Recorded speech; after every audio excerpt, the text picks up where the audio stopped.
general, CACP means to Newell Rubbermaid is a partner in this space of really trying to improve our corporate philanthropic efforts. And the way I define partnership is they help leverage the tools and the insights and the whole networking to help us do a better job.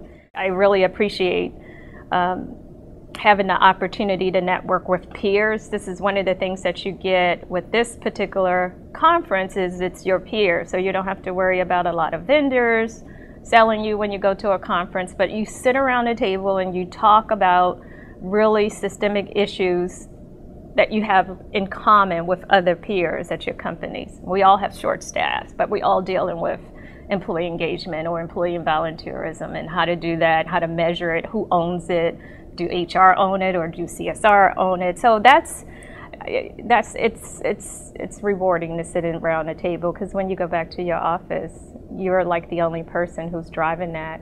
I think one of my key takeaways was to be clear on the front end of what you're trying to measure because people use the data for different reasoning. So the constituent would measure it, but that's to drive what they need. We would measure it to drive what we need. And so you have to be really clear on the right metrics to drive decision making.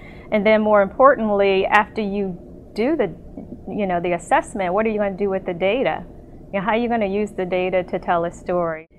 Probably the most valuable member benefit for me has been their benchmarking reports. I mean, when we started a couple of years back, I leveraged the insights that they provided through that benchmarking survey, and it is enlightenment to an audience that's clueless about CSR work. And the fact that you can benchmark your peers, you can benchmark where you sit within the industry, you can look at full-time employee headcount relative to your total giving, what your pre-tax profit. I think it's really a very nice tool for comprehensive benchmarking to then drive further decisions within your organization.